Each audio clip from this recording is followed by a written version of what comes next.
It Gigantamaxes, but I go for a Flamethrower, which should take it out. Well, that's awkward. Okay, well as long as it doesn't crit me, I'll survive the hit. So I've beaten Pokemon Sword without catching any Pokemon in a hardcore Nuzlocke, and I decided to try another challenge. Pokemon Sword, Flying types only, hardcore Nuzlocke. Here are the rules that I'll be using, so just pause the video if you want to have a read. Also, I decided that I'll ban Dynamaxing in this run, just to make it a little bit harder. Now none of these guys will actually be my starter, as they are not flying types, nor do they evolve into a flying type. In the end, I decided to go for Scorbunny, as this means that Leon will not have Rillaboom, who is weak to flying. Also, this means he'll have Mr. Rhyme, who is an ice type, which is actually good against flying. I pick up my disposable bunny, who doesn't get a nickname, and I use him until I can get my true starter for this run, Rookie D. So I catch Rookie D, and I've decided to name my Pokemon after subscribers in the comment section. She has a serious nature, which I'm happy with. So I name her Christine, then I throw the rabbit in the bin, and we can finally begin our adventure. Oh, by the way, if you want to be nicknamed after a Pokemon in one of my future videos, just leave a comment down below and I'll randomly pick some names. Also, apologies in advance if I do butcher anyone's name. As soon as Leon teaches us how to catch some Pokemon, I run into what felt like 100 exclamation points. And then finally, I find my second team member, Hoot Hoot. I catch it and name it Pokegabby. She has a modest nature, boosting her special attack, which is actually great. Now that we have two team members, we can take on Hop. This battle is just Christine and Pokegabby pecking their way through until Hop gives up. With Hop taken care of, we can get a few more members for the team. I head straight to the Watchtower Ruins and find myself a Drifloon. I catch it and name it Miss Chaos, who has a quirky nature which changes none of her stats. Next I go fishing at Motorstoke City and pick up a future powerhouse, Magikarp. He doesn't get his flying type until he evolves, which is fine by me. I name it Bio and I add him to the party to gain some experience. It does have a terrible nature as it's mild, which drops my defense and raises my special attack, but a bad Gyarados is still better than no Gyarados. So we go to the hotel, take on some Team Yell members, and then we rest up for the next day. Not long after, Hop wants to have another battle. However, this is a one-sided fight where I hone claws a couple of times and then take out all of Hop's Pokemon with Christine, giving us a comfortable win. We then continue through and we can grab another encounter in Galar Mine, Woobat.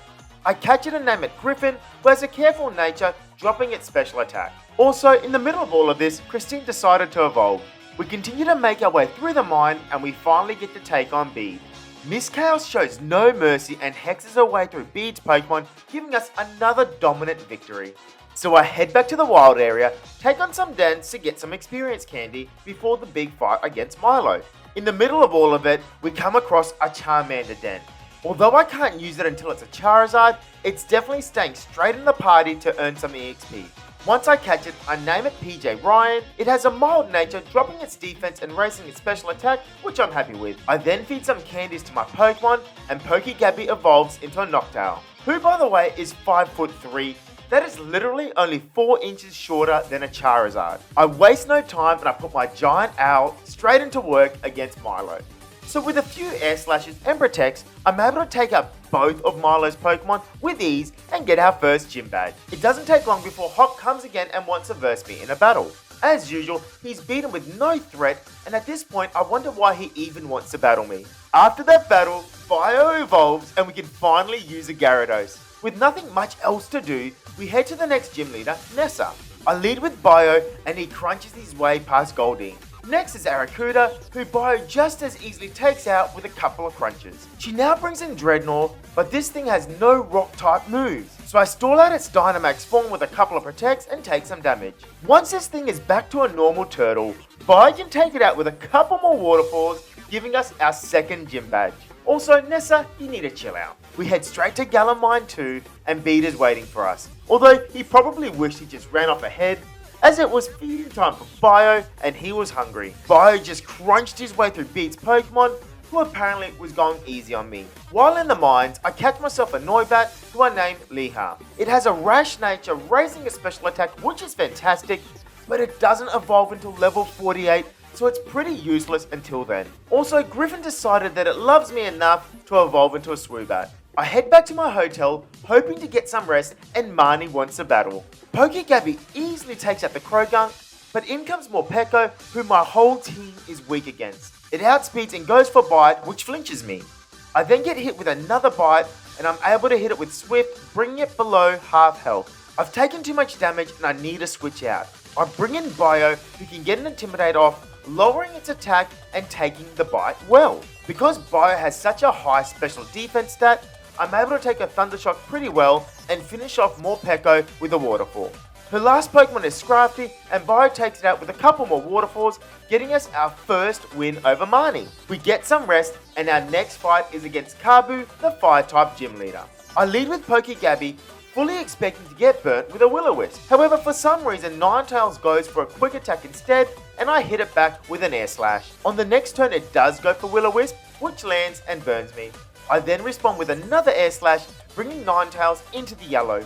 It goes for one more quick attack before I can take it out with another Air Slash. In comes Arcanine, and it hits me with a Flame Wheel, which also crits. I hit it back with an Air Slash, but that's as much as Pokegabby can do in this fight. I bring in Bio, who can intimidate Arcanine and easily take a crit Flame Wheel on the switch. It then goes for Will-O-Wisp, landing the burn, which I can recover with a Rawsberry, and then take it out with a Waterfall. Last is his ace, Center Scorch.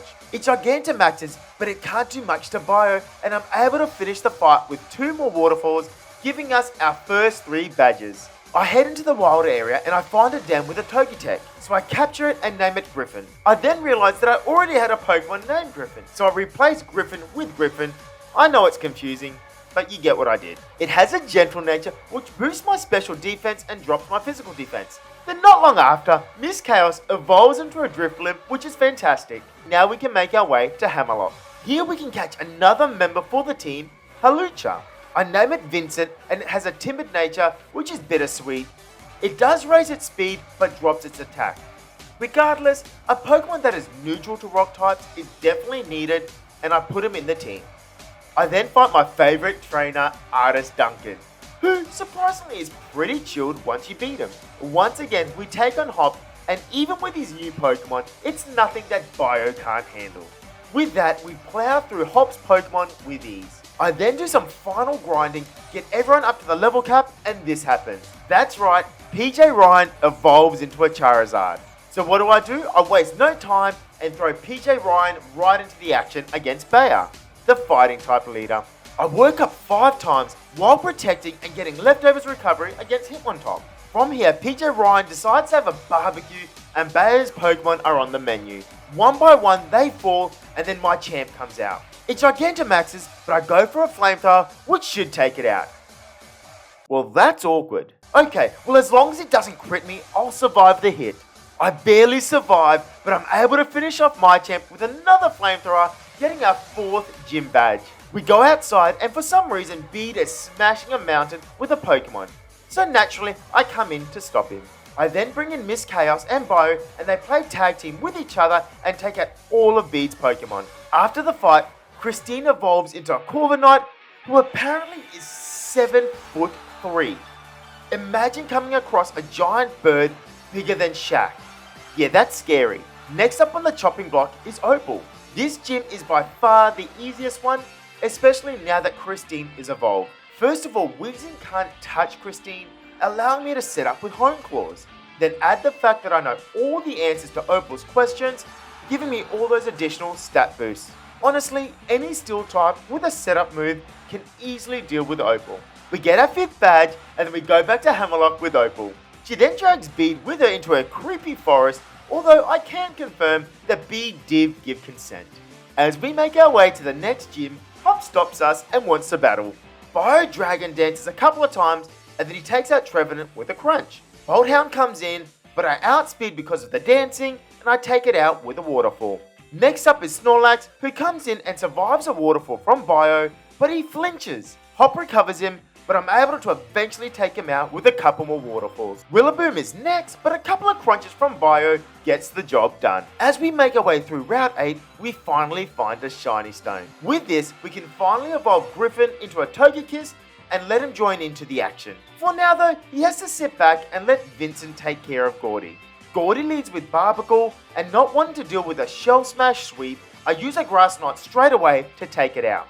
Next is his Shuckle, who is a defensive powerhouse, but can't do any damage back. Because of this, I'm able to get to +6 with Sword Stance, and then from here, Vincent goes on a rampage and starts brick breaking everything in sight. Even when the Gigantamax Colossal comes out, it falls to a single brick break. With that, we now have a win over Gordy and our 6th gym badge. I head outside and Sonia wants to meet at the restaurant. I then somehow confuse her into thinking that this poster is related to the Darkest Day.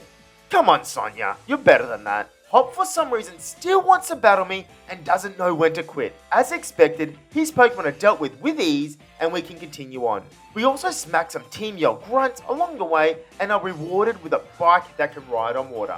With this new bike, we can make our way to the next gym, which is actually under lockdown. Thankfully, Marnie takes us around the back, but she also fancies her chances against me in a battle.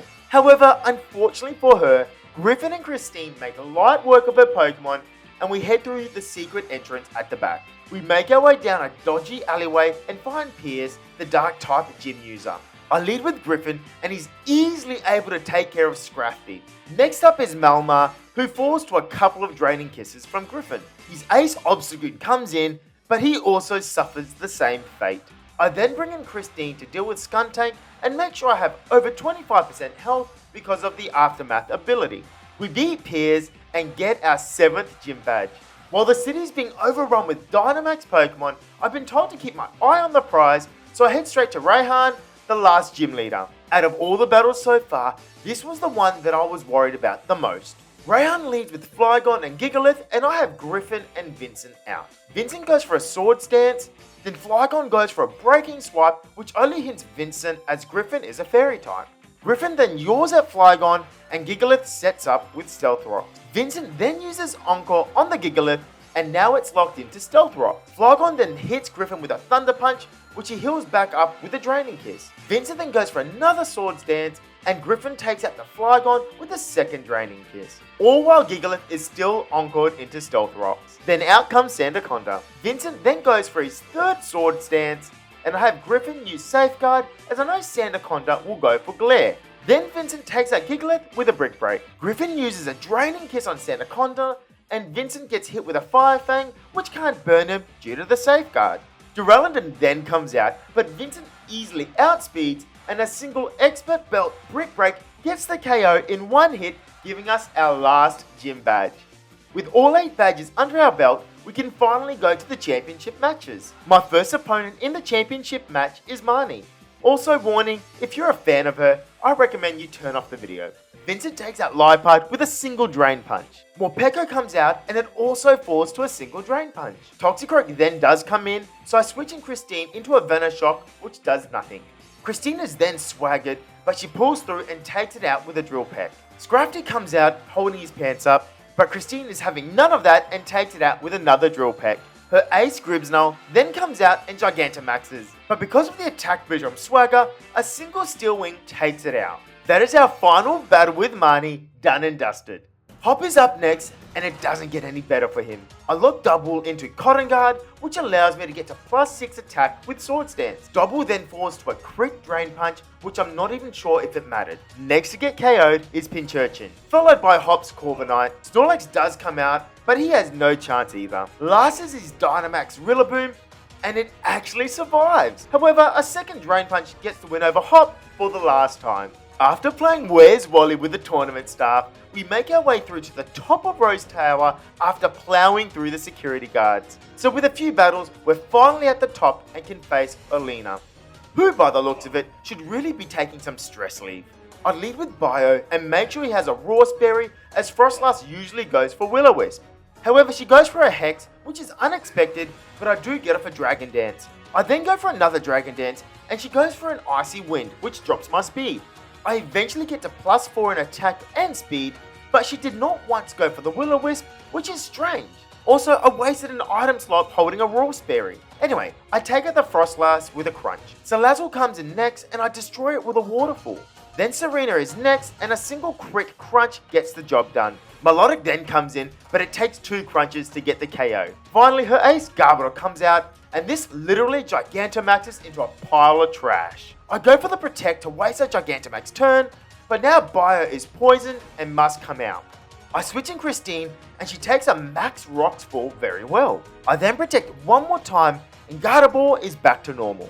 From here, a couple of drill pecks take it out thanks to its weak armor ability. You can see the pain in her eyes once we beat her, although I regret nothing.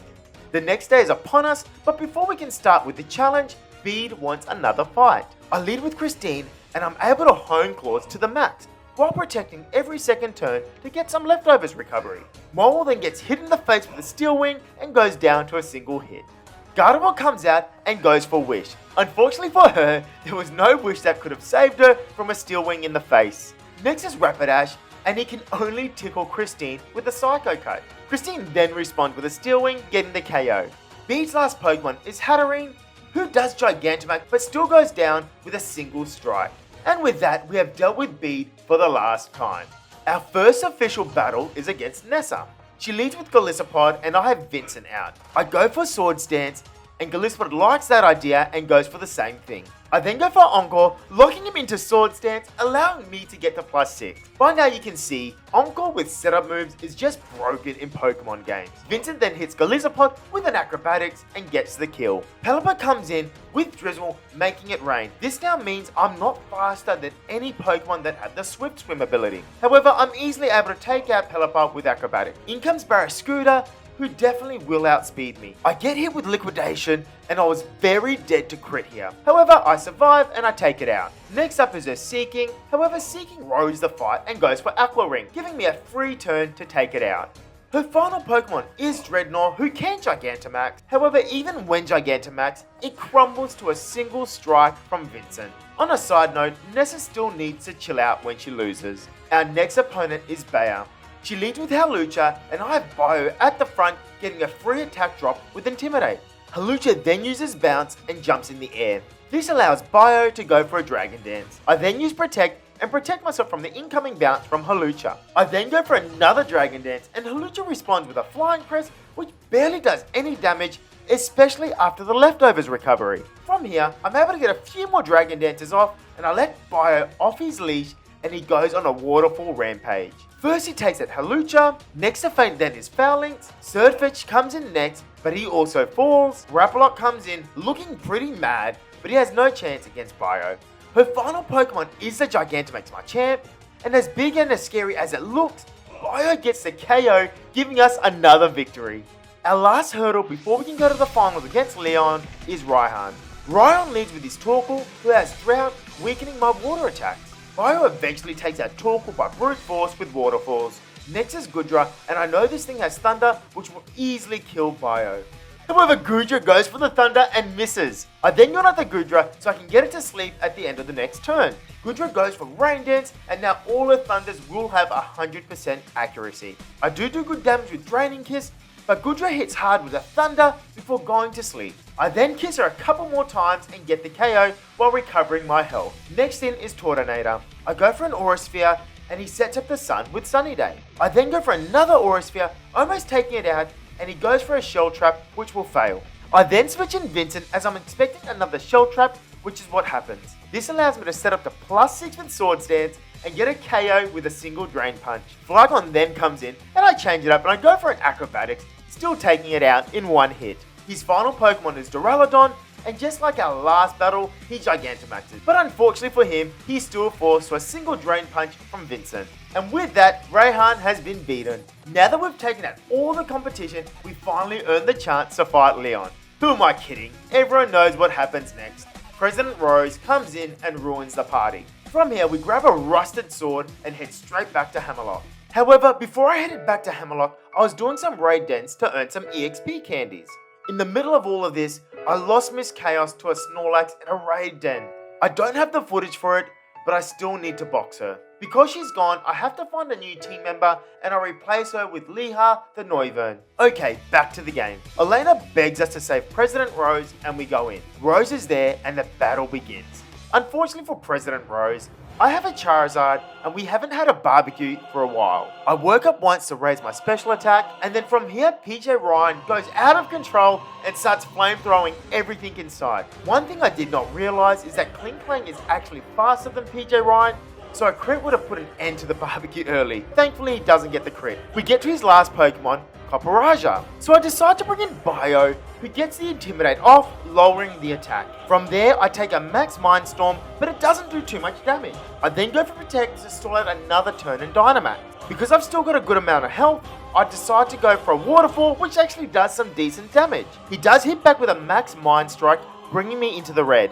However, he does go back to normal. I then bring in Christine, and they trade blows for a couple of turns. Once it's safe, I switch in PJ Rihann into a Heavy Slam, which he takes very well.